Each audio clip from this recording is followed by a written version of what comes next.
Hi VC. Hope you're all doing okay. Today I'm going to talk about a bunch of under the radar 1970s rock bands from the UK. Bunch of albums, a lot of which I picked up back in sort of mid 80s when you could pick this sort of stuff up for pennies in most second-hand record shops. And perhaps you still can. I don't see them talked about on the VC. I don't think there's a huge demand for them. There's no cult following as far as I'm aware, but they've all got something to offer. Not claiming that they're going to replace your, Sabbath Volume 4 or your Dark Side of the Moon or any of the classics, but they are all decent albums and well worth checking out if you can find them. I'll start off with a band called Trickster, not to be confused with a hair metal band with a similar name. This lot was signed to Jet Records. This is their second LP, Back to Zero. That's a good sounding album. In fact, its production is great, which is particularly impressive because it's self-produced.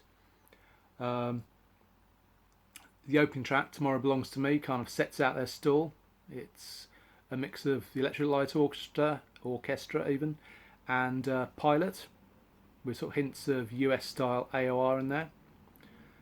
And the rest of the album follows in a similar vein, perhaps less overtly ELO in sound, but they were on Jet Records, so the fact there's a similarity in sound probably isn't a huge surprise.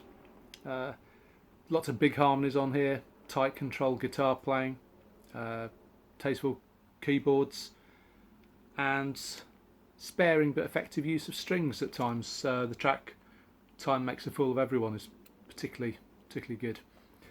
Definitely one for fans of 70s pop rock and soft rock. Their first album, Find the Lady, also worth checking out. They had a four-man lineup there rather than the five-man lineup on the follow-up. And this is worth checking out as well if you can find it. And if you do, it's likely to be cheap. And from 1974, we have the debut album by Hustler. It's called High Street. And these guys had a sort of a Deep Purple, Uriah Heep kind of a sound. I think in the sort of age of the preening rock god, probably difficult to get superstar status if you didn't look like Robert Plant or David Coverdale or Ian Gillan. And with the best will in the world, these guys don't quite match up. They look like they would be at home in a picket line outside a British Leyland plant in the 1970s, wearing donkey jackets and carrying placards. But that shouldn't matter if the music's good. The music is decent. There's like riffing guitars and Hammond organ throughout this. The singer has a sort of an appealingly gruff wail. Like I say, they aspire to be like Uriah Heep or Deep Purple. I think they fall slightly short. Not helped by a track on this called Get Out of My House, which is a Cockney comedy boogie number which completely falls flat. They could do without that kind of stuff on here. I mean, that's kind of the kind of thing that separates them from the real contenders, I think. But I imagine they were probably the best band you ever saw in the back room of your local pub, or perhaps a band that's added, late to the bill in your local sort of sticky carpeted bingo hall when the support band's van broke down. They called in at the last minute. So I'm sure they had their moments. And the album is actually really good. What we've got, there's a track called Miranda, starts slow and moody. There's a bit of a switch of pace. Some great guitar and Hammond on here, some bluesy sort of whiskey and cigarettes vocals. The track Hustler, it's a swaggering blues rock stormer in the sort of Bad Company mould. And there's a lot to recommend it. Just that Cockney comedy track killed it stone dead for me. They did a second album, Play Loud, and they had Roy Thomas Baker producing this one, and it sounds great. Probably got their best track on it, in fact, which is Stranger Love, which kind of abandons the Hammond for a bit and has a really nice synth solo at the end. So that's another one worth checking out. And if you find these, they're likely to be very affordable, I'd have thought, because like I say, I don't think they've really built up a cult following of any kind. So check them out. I'm sure they're not the price that I paid from back in the 80s, but still very affordable. Next we have a band called Blue Goose, who released this album in 1975. And if they're known at all, it's probably for the fact that Fast Eddie Clarke from Motorhead was in this band before he left to join Lemmy and co. And this is a great album. Bluesy hard rock with a sort of southern boogie feel in places. Tons of slide guitar on here, harmonica, bubbling Hammond organ. Definitely features a vocalist rather than a singer. You know, there's more character than ability there, I'd say. But it suits the music really well. I suppose comparisons, sound-wise, the Stones, early J. Giles band, which is quite different to the sort of centerfold era of J. Giles. If you're not familiar with the first sort of 3 or 4 J. Giles band albums, you should check those out because they're really good bluesy hard rock albums.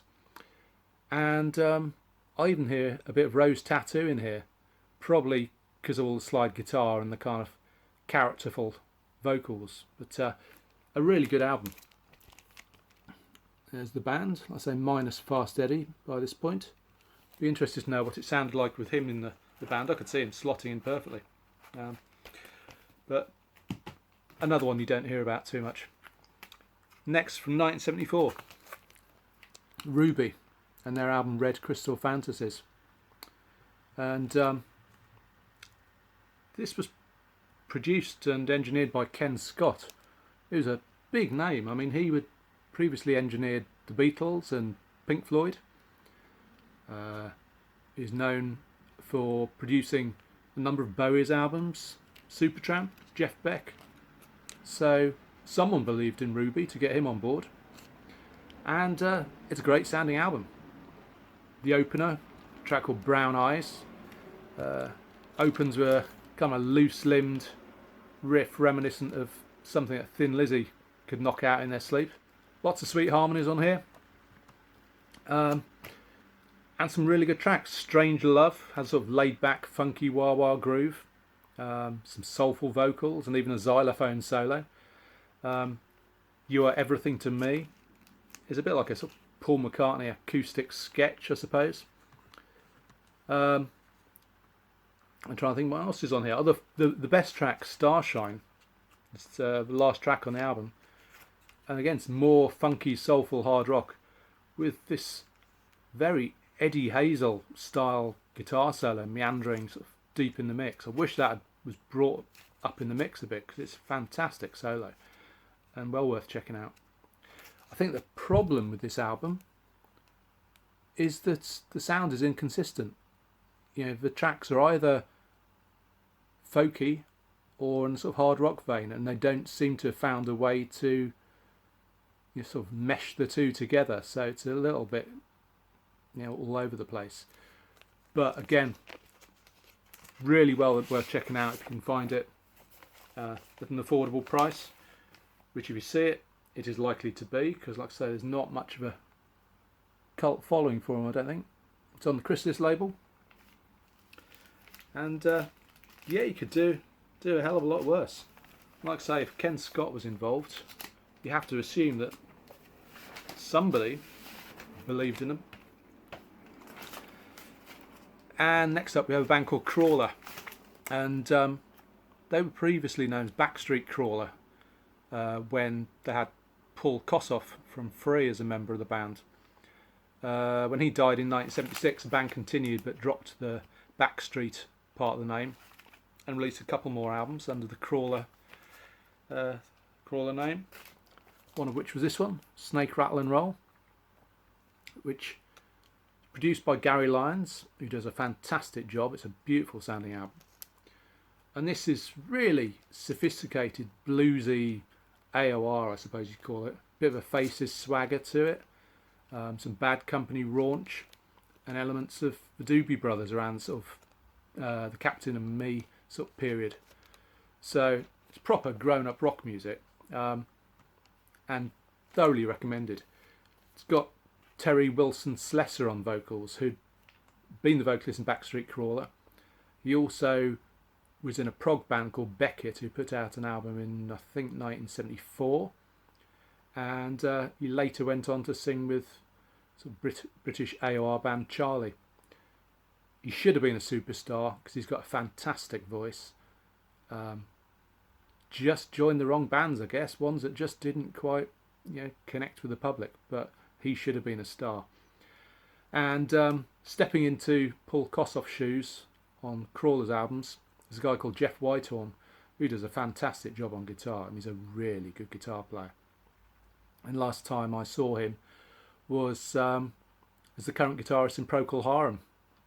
Whether he's recording with them, I'm not entirely certain, but certainly he was playing with them live out on tour. So this is definitely one worth checking out, as is their debut, just called Crawler, which back when I bought it, probably in about 85, 86, I probably bought it because the cover made me think of Whitesnake. I wonder why. And it's a gold stamped promo copy. And there's not a lot between these albums, to be honest. Either of them, both of them, well worth picking up. Then from 1976, this is a one and done album. This band never, to my knowledge, recorded anything again.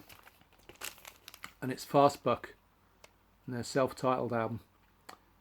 And this features a couple of guys, the bass player and guitarist, who were in Edison Lighthouse at one time. So there's great musicianship throughout, as you'd expect. Again, this one's on Jet Records. It looks like Jet were really trying to break a hard rock band at this time, and probably had to wait for ELO to hit pay dirt before things paid off for them.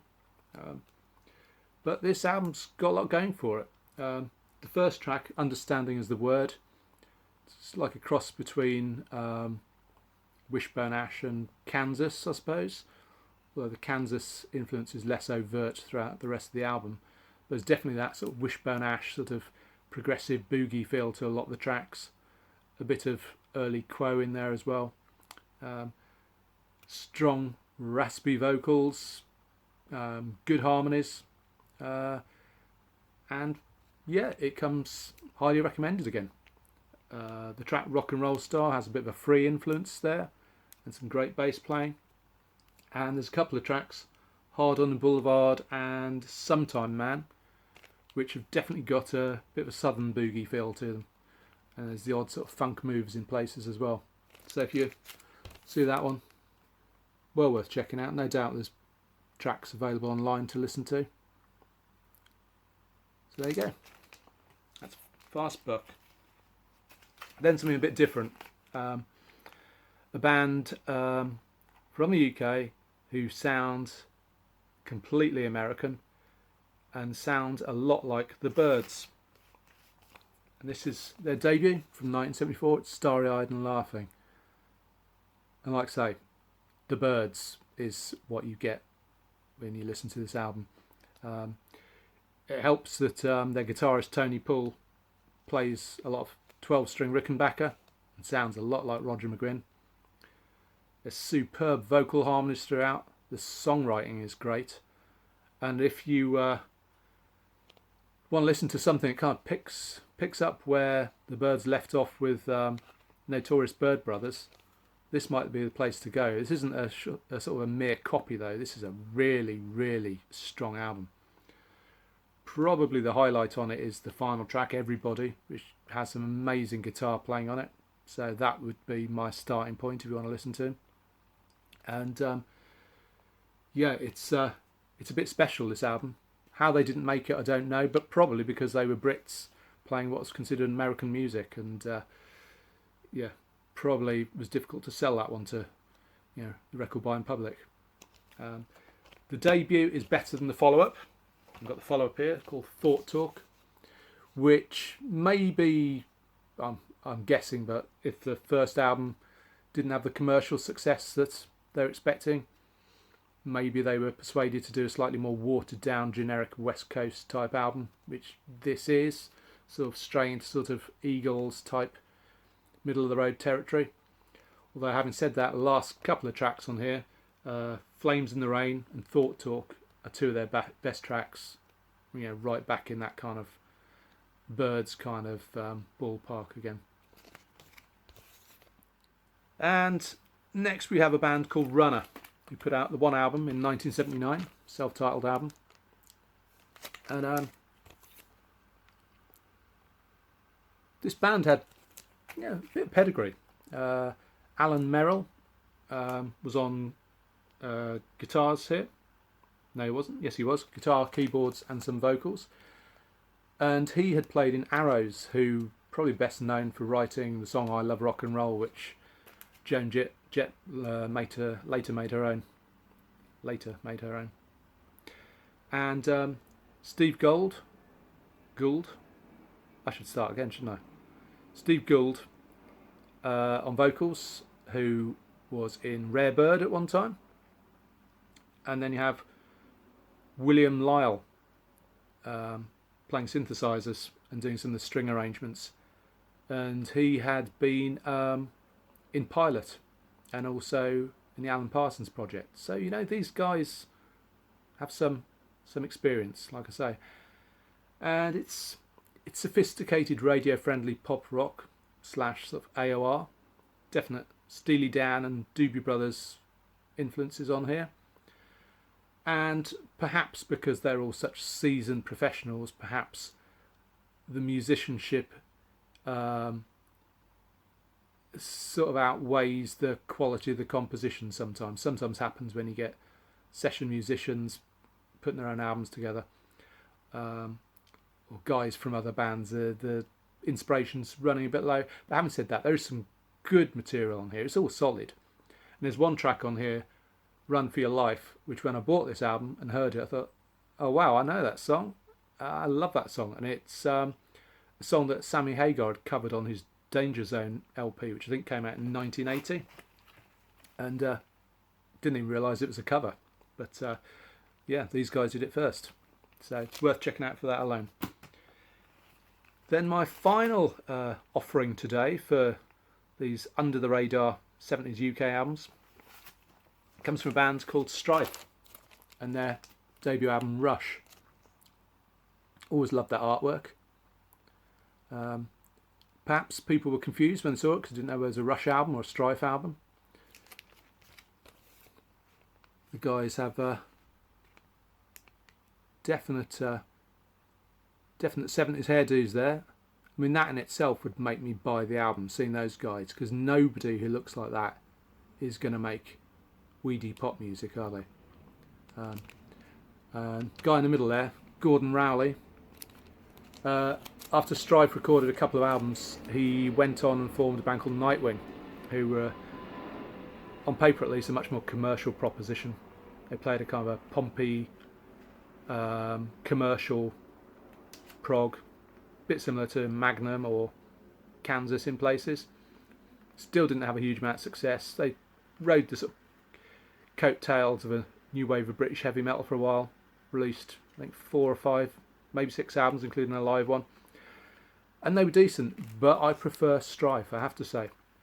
This album has some really murky production. Kind of think Master Reality by Black Sabbath, and you're in that kind of area. It's proggy in that sort of dirty UK hard rock way that bands like Stray and the Groundhogs and early, greasy long-haired Quo had.